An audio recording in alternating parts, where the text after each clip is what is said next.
And I didn't say this in the last time we spoke, but I'm divorced as well, and I didn't have a very great marriage, and again, religiously, spiritually, it wasn't great.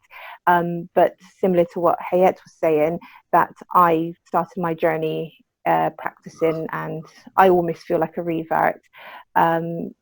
And grounded myself in my deen and understood and learnt my deen. So alhamdulillah, I feel that safeguarded me having having that foundation. So when I went through that difficulty, I didn't come out of it, feeling shaken in my deen and my spirituality. Of course you grieve, of course you go through all the normal emotions, like even when it's a mutual decision, you're still not ecstatic about it, and you still, you do grieve for it. It's a loss of relationship, loss of marriage, and a loss of a complete change of life and a way of life, and the whole identity thing that Hayat mentioned, like 100%. I remember feeling very, very, very much the same, like I don't know who I am anymore. Like I've gone from married, my own home, this and that and the other, and now I'm back in my parents' home, and I feel like I'm 16 again, and I have to pick up where I left off. Like, who am I? What am I?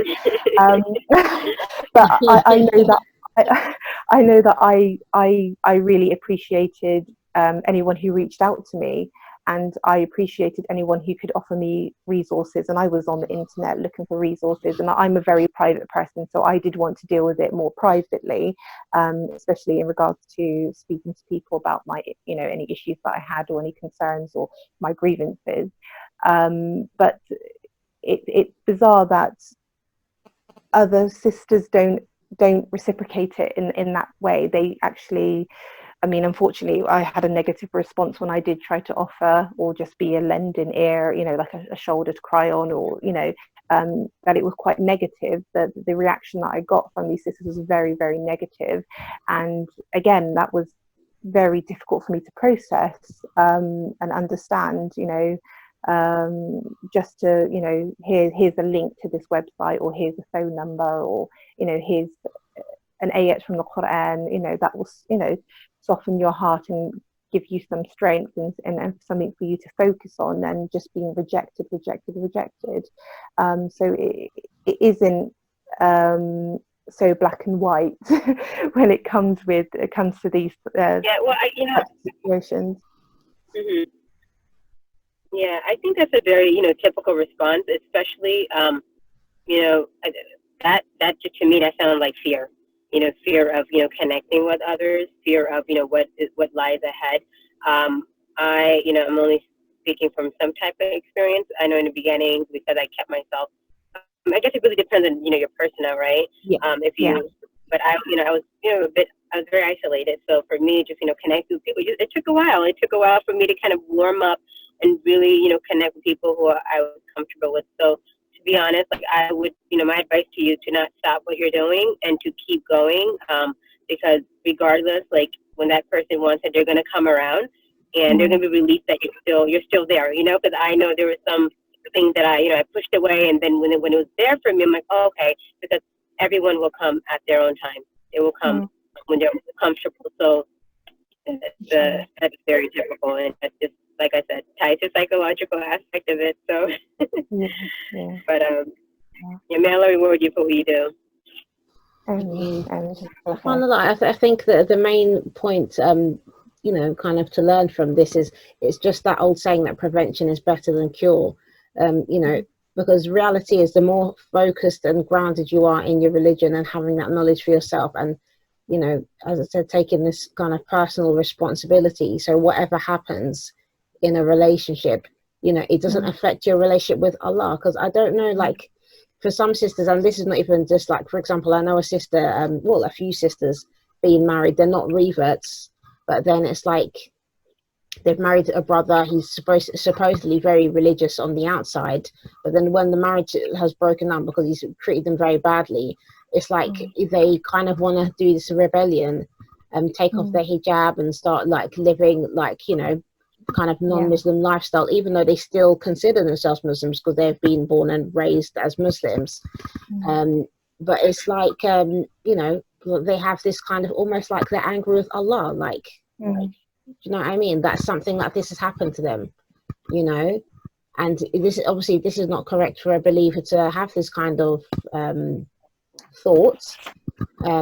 But still, I think there's an element of that in there for some sisters as well. I mean, obviously, it's going to vary from person to person, but I feel some people, they do have that in them, and like this is the kind of thing when I've spoken to sisters about this.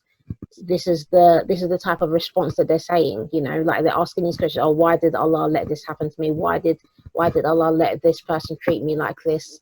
You know, and you know, in the early days there were clear warning signs that this person wasn't good, that there was indicators, but the sister has chosen to ignore those things because, you know, for whatever reason. And sometimes I think as women we get into like believing, you know, we think good of people, or we want to, we imagine the person is better than they actually are, if that makes sense.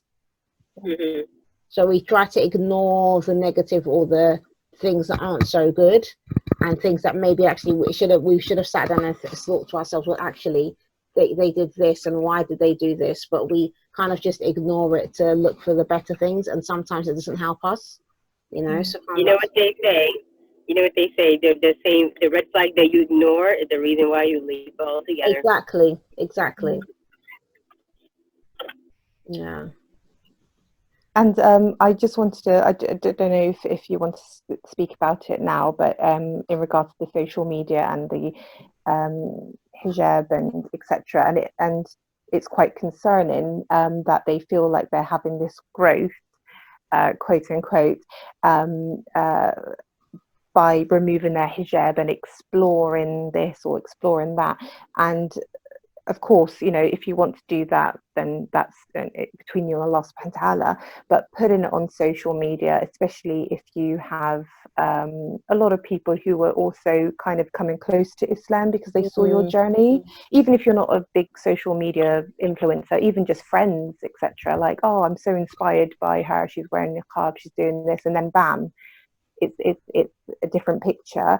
But there's no responsibility for their own actions. It's like they've totally forgotten that they are also portraying an image to others. And let's say, okay, you know, Islam is not for you, you know, and you do go away from it, you don't come back, but what about the image that you're portraying and the rights of everyone else, and the influence that you're having on people around you, especially vulnerable people and people who are of the younger age as well, and people who are also not 100% with their deen, you know, seeing this might just push them over the edge.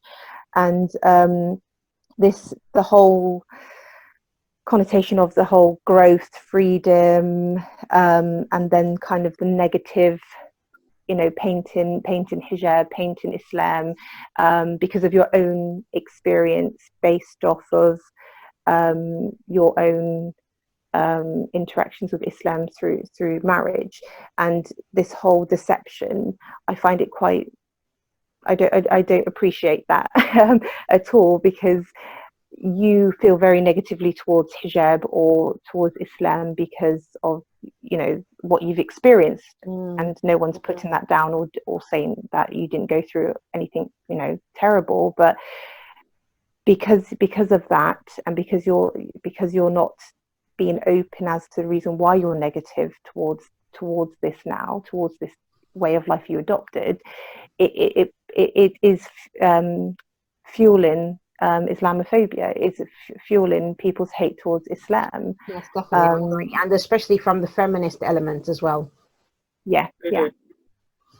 Yeah, because I see that, like I've seen even like on Facebook, for example, like even just recently I saw a sister. I didn't even realize I was friends with this sister, because to be honest, I don't spend a lot of time on Facebook, and some people, they will send me friend requests and I just accept it because I know I don't talk to anybody, so it doesn't make any difference to me. And she, like the sister, she's living in like my area, so I just accept it, okay. And subhanAllah, I just saw in the stories like there's a girl and she's like hardly got any clothes on, and she's showing herself in the gym working out and stuff. And I was thinking, who is this person? Like, how did I become friends with this person? And when I've looked, it's a Muslim sister. You know, she's just got on like, it's not exactly a bikini, but she's wearing very little clothes. You know, her awra is completely exposed. and she's working out in the gym and stuff, and I just thought, like, what is this? And then I, when I looked at her page, I see, like, because she's somebody that is a mutual friend of sisters who I do know personally.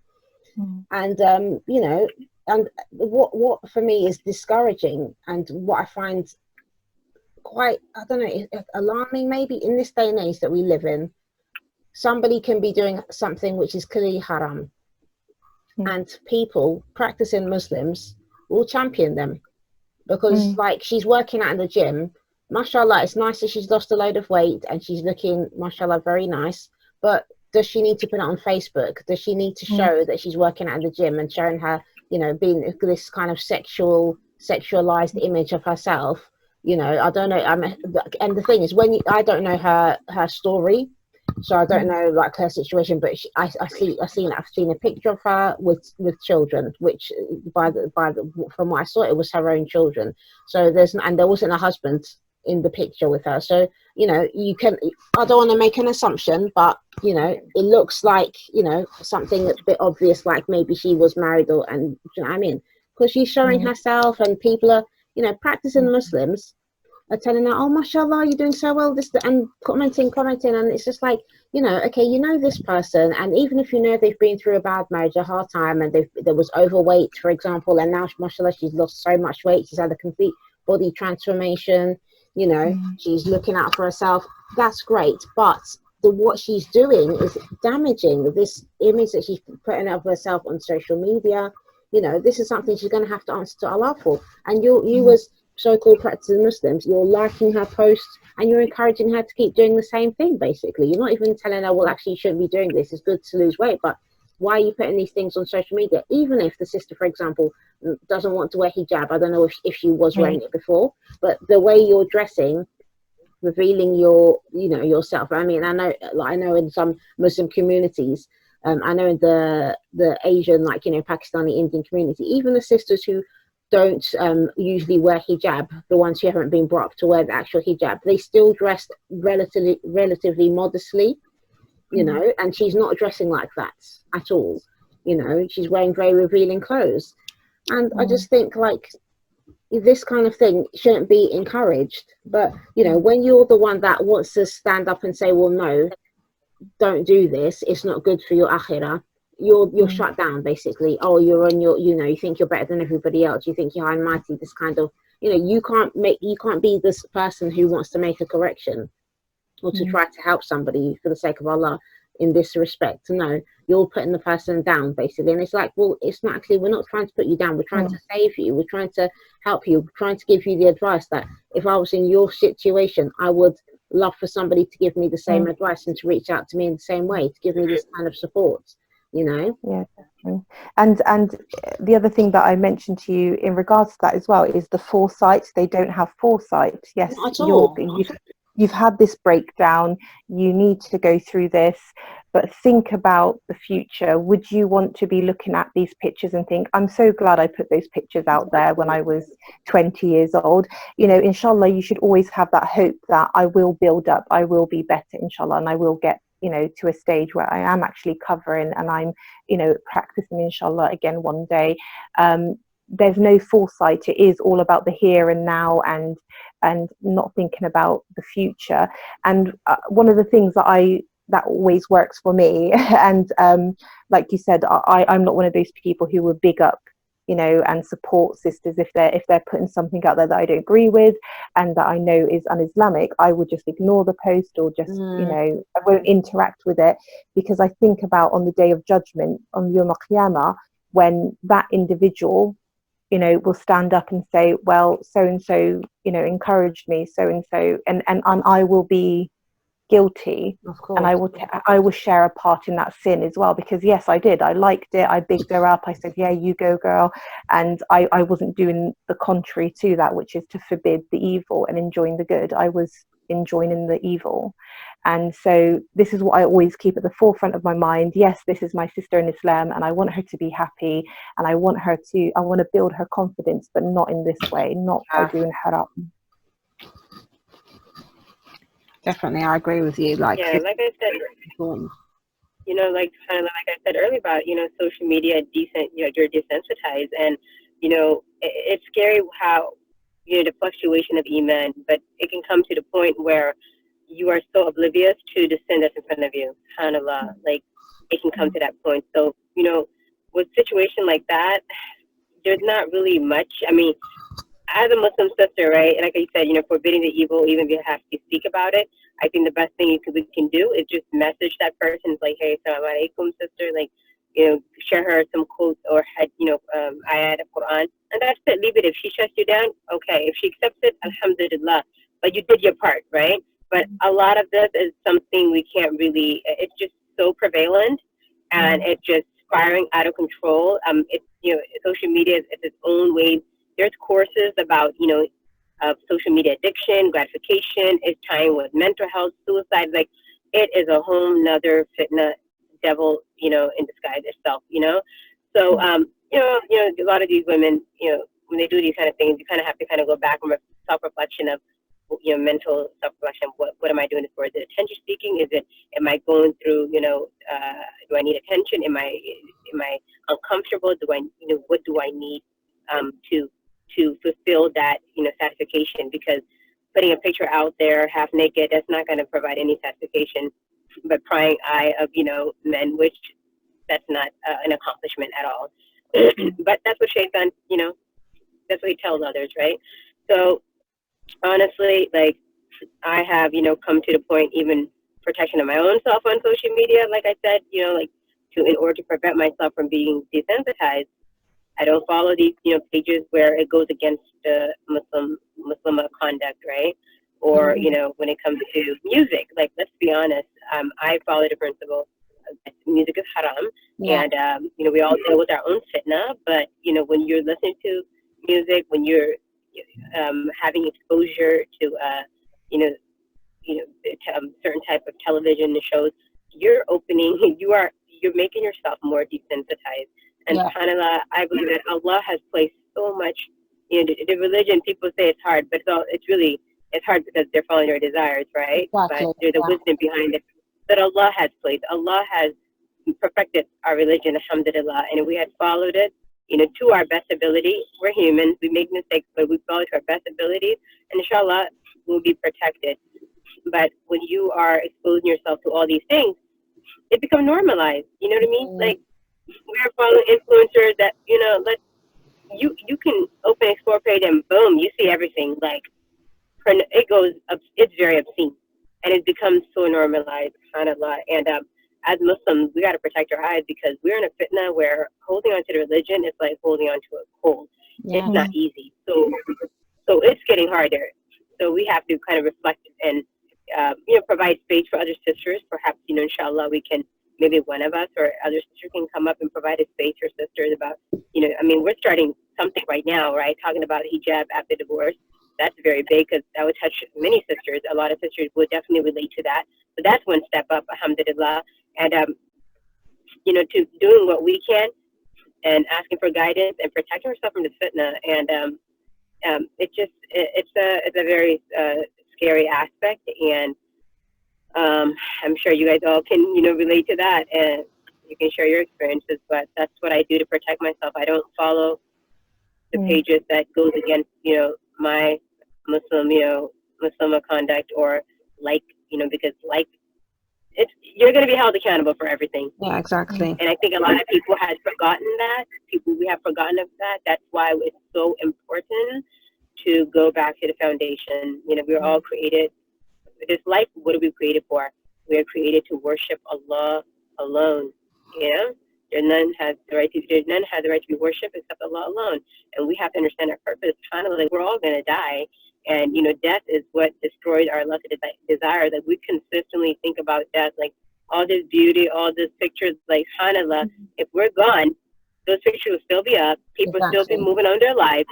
You're going to be in the grave by yourself. Like, how many accounts have we come across where people are dead and subhanAllah, their lives? It's scary. It's such a, we have become so desensitized. We have become so wrapped up in this dunya that we forgot that we're going to end up in a hole.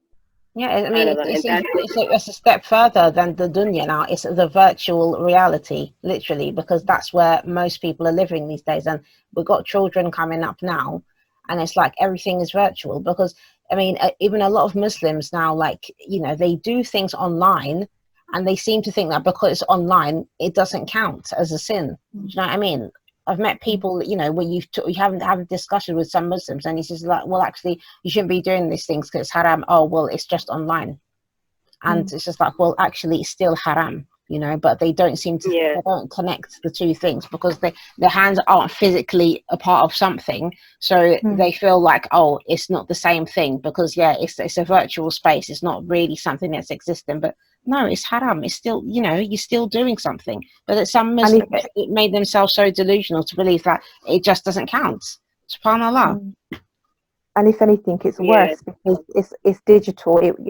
As they say, once it's up there, you can never delete it. Once it's on a Yeah, digital platform, it will never be. Even if you Oh delete your yeah. account, it's someone else has copied it, someone else has I shared know. it, someone's done a screenshot, someone's downloaded it. Yeah. So doing something in real life, it is actually less severe than doing something online. yeah, SubhanAllah. SubhanAllah.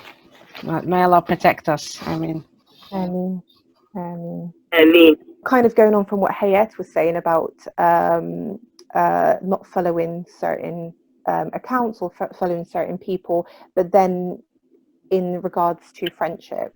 So if you've had a friendship with these individuals and they were someone you were close to, and they start to do this kind of conduct on their page where they are exposing their aura, even for me as a woman, I can't look at that, you yeah, know, their chest or anything.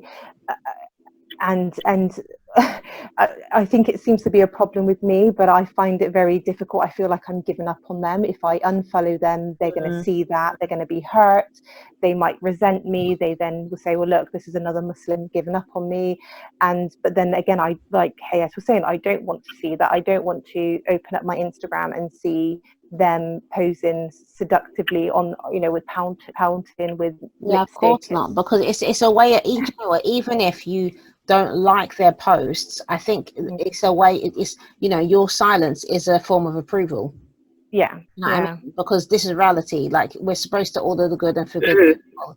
And if you know the person, and there's even with social media, there's a way to see certain things. Like, if somebody's seen your post, you know that some people have seen your posts. Do you know what I mean? yeah.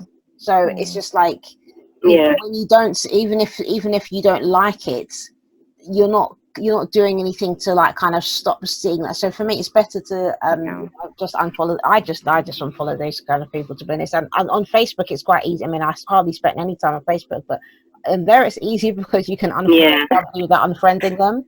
But if it's like Instagram, like when you've unfollowed them, you just are not following them at all. I don't know if they've changed the settings on there now to kind of just not see the people's posts as well. But you know, you've got some options now, so you don't kind of be completely offending the person, but you don't see their stuff. I'll tell you something. I think people will call me like a conservative, ultra. They would hate me, but you know, it is what it is. Kind of like we have to protect ourselves. Like Of at the course. end of the day, we're going to be held accountable for our own actions. And there's one thing I love about Suki and Authority Coach. Who always talks about, you know, like friendship and like focusing on yourself to the point where you're focusing on your own faults, that you're not focusing on others. Because we're in a time where people are just arrogant. They're ignorant. They don't want to hear you. They want to do them. They want to feed their nuts. It's like there's everything not is about what more can me. So what? Everything is me. That's it. It's me. And you know what? On the day of judgment, on the day of Yom Kippur, it's going to be me too, right? Yeah. So it's scary, you know. That's like the signs of, you know, it's like the signs of the end, right? Yeah, So, I mean, we can do the best we can to protect. I think for us is like providing that space, you know, telling them. But I'll be honest, like Instagram, you know, it's a very visual network. And if you are trying to be a Muslim who's very productive, I would not recommend to be on that pretty often, because it can affect you somehow. Eventually, if you don't protect yourself, because, you know, it can definitely, you know, you can wither with time, and it definitely will come, you know, affect you. But to, you know, as Muslims, you know, like, you know, like there was a sister who was a student of knowledge, And, you know, she provides class with her husband. She like kind of like, so many times I wanted to leave this network because it's such a fitna, you know. It's like when you're a student now, you're studying and you come to this place, like a very, you know, obscene, vulgar scene. You see half naked, you know, women out or showing men, like you see everything. And music, people making fun of their religion. It's just become a joke. And, you know, but she said the reason why I stay is because if I leave, who are these young sisters, you know, who they're going to, you know, I need to be some kind of positive influence to them, right? The sister, you know, so it's like, how do we provide, you know, that space at the same time safeguarding ourselves too, right? Yeah, that's true, yeah. So that's important. SubhanAllah.